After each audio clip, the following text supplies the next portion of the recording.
Good afternoon guys. आता बघायचं the IC 7446 he IC आहे BCD टू 7 सेगमेंट डिकोडरची. हे आपल्याला बघायचं. मग बघूया याची डायग्राम बघून घेऊया. तो डायग्राममध्ये आहे याची 4 इनपुट ABCD IC बघा IC 7446 और यालाच बोलतात IC 7447. हे दोन सिरीज जे आहेत ते डिकोडर IC. त्याच्यामध्ये इनपुट बघा ABCDEFG असे 7 इनपुट असतात 4 ABCD दॅट इज BCD आणि आउटपुट असतात 7 म्हणजे small a small b small c d e f g right. आणि ही जे IC आहे त्याचं जे आउटपुट आहे ते ॲक्टिव्ह लो आउटपुट आहे. मग ॲक्टिव्ह लो असल्यामुळे ते आउटपुटला बबल आहेत. बबल नंतर करंट लिमिटिंग रेजिस्टर लावलेले आहेत सगळे रेजिस्टर लावलेले आहेत आउटपुट ABCDEFGला. आणि नंतर ते जे त्याच्यात रेजिस्टर थ्रू ते एक डिस्प्ले आहे त्याला LED डिस्प्ले बोलतात. ते 7 सेगमेंट डिस्प्ले त्याच्यामध्ये असतात 7 LED असतात म्हणून त्याला बोलतात 7 सेगमेंट डिस्प्ले असतात. त्याला कनेक्ट केलेलं असते आणि त्याच्यामध्ये 7 सेगमेंट असतात. त्या डायग्राममध्ये बघू शकता तुम्ही segment A segment B C D E F आणि G राईट. आता जो वरचा आहे एकदम हॉरिझॉन्टल तो आहे A. नंतर राईट साईडचा अप्पर मोस्ट जो आहे व्हर्टिकली तो असतो B. त्याच्यानंतर त्याचा खालचा C. नंतर हॉरिझॉन्टल सगळ्यात खालचा D. नंतर व्हर्टिकल जो आहे लोअर व्हर्टिकल जो लोअर व्हर्टिकल लेफ्ट साईडचा तो आहे E. अप्पर व्हर्टिकल अप साईडचा F आणि मधला जो आहे हॉरिझॉन्टल तो आहे G राईट. मग ते सगळे जे आउटपुट आहेत ICचे ते याच्या 7 सेगमेंटचे जे पिन नंबर आहेत ABCD त्याच्या इनपुटला जोडलेले आहेत आणि ते 7 सेगमेंट VCCला कनेक्ट केलेलं आहे आणि त्याला पण VCC सप्लाय दिलेला असतो. ओके ICला. तर याच्यामध्ये बघूयात काय. There are many decoder ICs available. The IC 7446 is very common BCD to decimal decoder IC. तर ही जी IC 7446 आहे तर ही very common BCD to decimal decoder बोलतात किंवा BCD टू 7 सेगमेंट डिकोडर बोलतात. ओके 7 सेगमेंट पण बोलता येईल किंवा BCD टू डेसिमल डिकोडर. याच्यामध्ये 0 to 9 पण करता येतं. ॲक्च्युली हे असतं BCD टू. नंतर याच्यामध्ये बघू असं BCD to decimal decoder IC. Basically it is driver IC because it drive digital display like LED 7 segment display. ही आहे ड्रायव्हर IC ॲक्च्युली. तर ती काय ड्राईव्ह करते ते LED 7 सेगमेंट डिस्प्ले ड्राईव्ह करते. नंतर IC 7446 hence called as a BCD to 7 segment decoder driver. त्याच्यामुळं याला सिम्पली काय करतात BCD टू 7 सेगमेंट डिकोडर किंवा ड्रायव्हर IC म्हणून पण ओळखतात. आता ती ड्राईव्ह करते म्हणून. ओके. नंतर इट हॅज म्हणजे 7 सेगमेंट डिस्प्लेला ड्राईव्ह करते म्हणून त्याला नॉर्मली आपण जनरली त्याला BCD टू 7 सेगमेंट डिकोडरच कन्सिडर असतो. Okay. It has 4 BCD input pins ABCD refer figure 4.10 and 7 outputs A to G segments. Figure shows IC 7446 is driving a common anode LED display. आता ही जी आहे तर common anode LED display त्याचे 2 type असतात common cathode आणि common anode. Okay. तर याच्यामध्ये जे आहे ह्या डायग्राममध्ये BCD इनपुट आहे. ते BCD इनपुट ABCD आहे आणि 7 segment output A to G आहे. आणि हे जे LED आहे 7 सेगमेंट डिस्प्ले ते कॉमन ॲनोड LED डिस्प्ले आहे 7 सेगमेंटचा. ओके. आता याच्यानंतर बघू the truth table for IC 7446/7447 इलिस्ट्रेटिंग its driving idea by producing low outputs for a common anode 7 segment display like FND 507 जे 7 सेगमेंट डिस्प्ले त्याचा नंबर दिला आहे FND 507 राईट. आणि हे जे आहे कॉमन ॲनोड असल्यामुळे याचा जो आउटपुट आहे ना, म्हणजे कॉमन ॲनोड असल्यामुळं जर आपण इनपुट त्याला 0 दिलं तर तेव्हा आपल्याला आउटपुट मिळतं राईट. म्हणजे त्याचं जर म्हणजे थोडक्यात सांगायचं त्या ICचं IC 7446 ॲक्टिव्ह लो आउटपुट आहे ना, म्हणून ते आपल्याला common anode common anode 7 segment display वापरलेला आहे. आणि नॉर्मली जर हाय आउटपुट असेल, ॲक्टिव्ह हाय जर आउटपुट असेल तर कॉमन कॅथोड वापरतो. ओके ठीक आहे. आता बघूया ट्रूथ टेबल. ट्रूथ टेबलमध्ये बघा इनपुट BCD इनपुट ABCD आणि आउटपुट आहेत ABCDEFG राईट. आणि H म्हणजे हाय लॉजिक 1 दॅट इज आणि L म्हणजे लो म्हणजे लॉजिक 0 आणि डिस्प्ले दाखवले आउटपुटला. बघूया आता ABCD. जर ABCD जर 0 0 असेल तेव्हा तर तुम्हाला 0 डिस्प्ले होतो. तर 0 डिस्प्ले जाण्यासाठी 7 सेगमेंट डिस्प्ले बघा तर काय A लो असतो, B लो असतो, C लो असतो, D low, E low, F low आणि फक्त G हाय आला म्हणजे तो ऑफ म्हणजे तुम्हाला 0 मिळतं 7 सेगमेंट. आणि 0 0 जर 1 असेल तर तुम्हाला A हाय मिळतं, नंतर B लो मिळतं, C लो मिळतं आणि बाकीचे D E F H हे सगळे हाय मिळतात. म्हणजे तेव्हा तुम्हाला डिस्प्ले होतं 1. असं करत करत ABCD जर 1 0 0 1 असेल तर तुम्हाला तर काय मिळतं, A लो मिळतं, B low, C low, D हाय, E हाय, F लो आणि G लो तेव्हा 9. आणि जर 8 मिळायचं असेल 7 सेगमेंट डिस्प्लेला तर तेव्हा सगळे लो असतात. म्हणजे ABCDEFG जे आहे ते सगळं लो मिळतं. ओके ठीक आहे. असं आहे. नंतर a common anode 7 segment display is a matrix display having 7 LEDs A, B, C, D, E, F and G. Each LED anode is connected to common positive line. Okay म्हणून VCC दिलेला आहे. Anode जो आहे तो common आहे ना, म्हणून positive लाईनला डायरेक्टली कनेक्ट केलेला आहे. But the cathode of each LED is driven by IC 7446. मग त्याचे जे कॅथोड आहे तर कॅथोडमध्ये जो आहे त्या LEDचं ते LEDचा जो कॅथोड आहे तर ते कोण ते IC 7446 ड्राईव्ह करतं. म्हणजे काय, but the cathode of the LEDचे cathode is driven by IC 7446. IC driven करते as the cathode of each LED is driven by IC 7446 as shown in figure. आणि जर कॅथोडला ॲक्टिव्ह लो आउटपुट मिळालं तर for instance when BCD input to IC 7446 is ABCD is equal to 0 0 0 1. जर BCD input ABCD 0 0 0 1 असेल तर तेव्हा it generate low output for pin number 12 segment B आणि pin number 11 segment C. तेव्हा output low generate करतं active low, तर pin number 12 म्हणजे segment Bला आणि पिन नंबर 11 म्हणजे सेगमेंट Cला.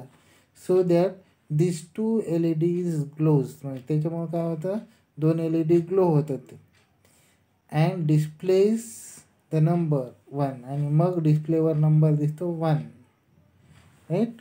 ते प्रत्येक सेगमेंट आहे. Because these 2 LEDs become forward bias. आणि तेव्हा ते दोन्ही LED काय होतात फॉरवर्ड बायस म्हणलं की ते ऑन होतात. When BCD input to IC 7446 is ABCD is equal to 0 0 0 0. जर IC 7446चे ABCD इनपुट जर 0 असेल, सगळे 0 0 0 0, इट ड्राईव्ह द सेगमेंट. मग ते सेगमेंट कोणते ड्राईव्ह करतात? A to F except G, म्हणजे A to F ड्राईव्ह करतात. म्हणजे ते त्याला आउटपुट मिळतं कोणाचं? याचं IC 7446. आणि मग एक्सेप्ट G, मग Gला मिळत नाही ॲक्टिव्ह लो, आणि मग डिस्प्ले काय होतं? 0 डिस्प्ले होतं. ओके, असं आहे. मग आता बघूया मल्टीपॉईंट कॉम्बिनेशनल सर्किट. आता आपला चॅप्टर हा संपलेला आहे, तर त्याच्या अगोदर आपण थोडं मल्टीपॉईंट कॉम्बिनेशनल सर्किट काय असतं ते बघूया. Let us see how to use decoder IC to implement complex Boolean expression for multi-point combinational outputs. This can be designed by using single decoder IC and by adding few gates in the output for the same combination of circuit. multi-point combinational circuit जे decoder IC वापरून आपल्याला बनवता येतं ते आपल्याला बघायचं प्रॉब्लेममध्ये खाली. तर हे सॉल्व प्रॉब्लेम बघूया. तर याच्यामध्ये बघा दाखवलेलं आहे, त्याचं सोल्युशन एवढं बघूयात आणि मग स्टॉप करूयात, आणि याच्यानंतर हा चॅप्टर आपला संपवतो. Implement the following multipoint combinational logic using 4 to 16 line decoder. आता आपण काय करायचं? मल्टीपॉईंट कॉम्बिनेशनल सर्किट व 4 to 16 लाईन डिकोडर वापरून तयार करायचे. तर याच्यामध्ये बघा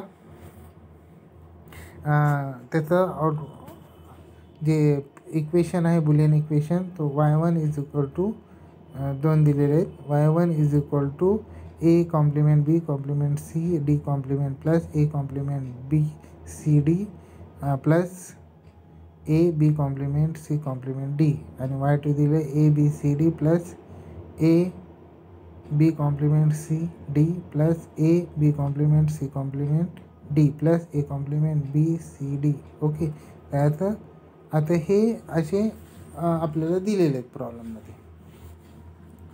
तर आपल्याला काय करायचं? मल्टीपॉईंट कॉम्बिनेशनल सर्किट काढायचं डिकोडर 4:16 लाईन डिकोडर वापरून. याचं सोल्युशन बघूयात. सच type of Boolean equation is non as SOP. आता हे जे इक्वेशन आहे याला बोलतात SOP इक्वेशन. यातील सम ऑफ प्रॉडक्ट इक्वेशन राईट. ते तुमच्या सिलेबसला नाही आहे, ते नंतर म्हणजे सम ऑफ प्रॉडक्ट. आता याच्या दोन्ही एंटिटीमध्ये बघा सम प्लसचं सिम्पल आहे म्हणून सम, आणि ABCD याच्यामध्ये काय आता अँडिंग आहे म्हणजे तो प्रॉडक्ट, म्हणजे SOP sum of product equation. That is sum of product. It has 2 output. याच्यामध्ये 2 आउटपुट दाखवले आहेत, y1 and y2. The multipoint combinational can be design by using a standard decoder IC in 2 ways. आता 2 वेमध्ये हे 2 आहे. Multi combinational सर्किटमध्ये standard IC वापरून आपल्याला तयार करता येते. Either by using or gate वापरून for active high output decoder. जर ॲक्टिव्ह हाय आउटपुट हवा असेल डिकोडरचं तेव्हा, or by using NAND gate for decoder having active low output. जर ॲक्टिव्ह लो आउटपुट हवा असेल तर NAND गेट आपल्याला आउटपुटला वापरता येते right. As indicated in figure by bubble. तर याच्यामध्ये दाखवलेलं आहे. तर ते आउटपुट जे आहे फिगरमध्ये खालच्या लाईनमध्ये राईट हँड साईडला जे आउटपुट आहे ICचं ते ॲक्टिव्ह लो असल्यामुळं बबल असल्यामुळं तर आपण काय करू शकतो? तर NAND गेट वापरतो. ओके देन बघूया आता procedure. Find the pin number or minterms by converting coded form into decimal numbers for the given equation. आता याच्यामध्ये जे आपल्याला इक्वेशन दिले SOP equation y1 is equal to, तर त्याच्यासाठी मीन टर्म्स असतात. मीन टर्म्स शोधायचे नंबरपासून. म्हणजे मीन टर्म्स काय? The terms for which output is 1 असं असतं मीन टर्म. म्हणजे आता A complement B complement C D complement, त्याला बायनरीमध्ये कसं 0 0 1 0 राईट.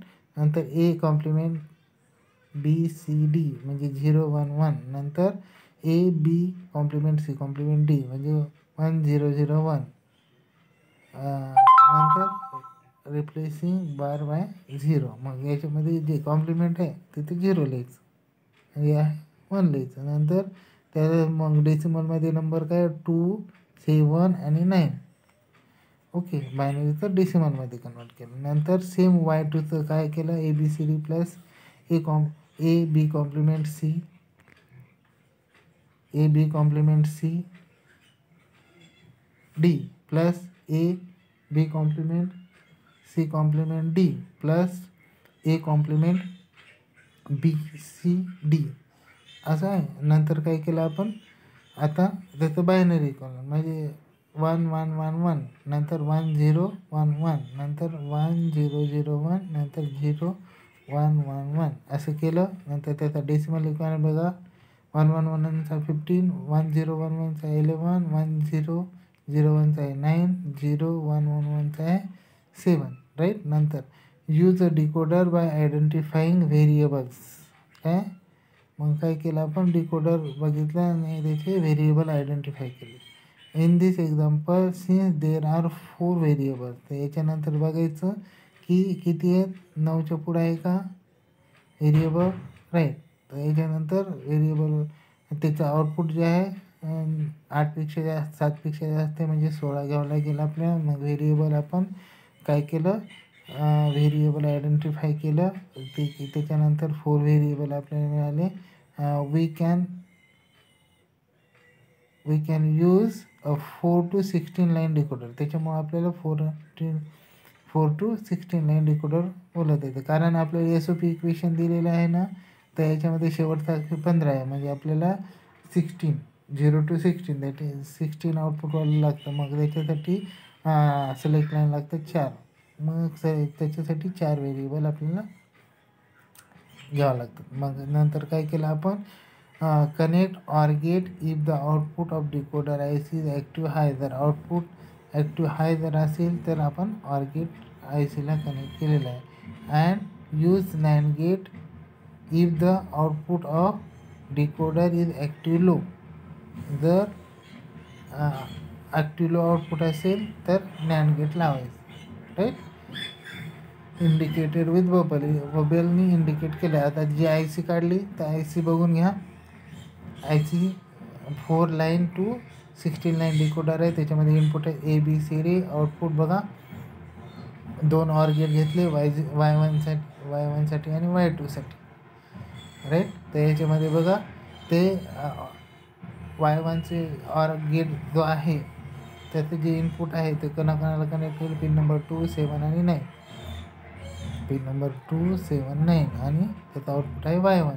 आणि Y2चा pin number 15, pin number 11, pin number 9 आणि 7. कशाला 15 11 9 आणि 7ला कनेक्ट केलं म्हणजे तेव्हा तुम्हाला आउटपुट Y1चं मिळतं आणि Y2चं मिळतं. ओके, सेम केलं आहे. नंतर 4 लाईन टू 16 लाईन डिकोडर आहे. त्याच्यामध्ये ABCD इनपुट आहेत आणि नंतर ॲक्टिव्ह लो आउटपुट आहे 0 to 15. नंतर ते कशाला कनेक्ट केलेले आहे, नॅन्ड गेट. पहिल्या नॅन्ड गेटला त्याचं आउटपुट Y1 आहे, ते नॅन्ड गेटला पिन नंबर कनेक्ट केलेला आहे 2 7 आणि 9. नंतर दुसऱ्या नॅन्ड गेटच्या इनपुटला पिन नंबर केलेलं आहे कनेक्ट 15 11 9 आणि 7 आणि त्याचं आउटपुट आहे Y2. राईट. आणि नंतर काय, connect the respective output to the respective gate. असं सगळं करून नंतर काय आपण ऑर गेट वगैरे लावला आणि ते रिस्पेक्टिव्ह जे आउटपुट आहे जे आपण SOP इक्वेशनवरनं काढले, राईट, ते अँड गेटच्या ऑर गेटच्या किंवा नॅन्ड गेटच्या इनपुटला लावायचं. जसं आउटपुट असेल तसं ॲक्टिव्ह लो की ॲक्टिव्ह हाय. ओके, अशा प्रकारे आपला हा कॉम्बिनेशनल लॉजिक सर्किट हा चॅप्टर संपलेला आहे. याच्यामध्ये जर कोणाला काही क्युरी असेल तर बिंदास विचारू शकता. ओके, ठीक आहे.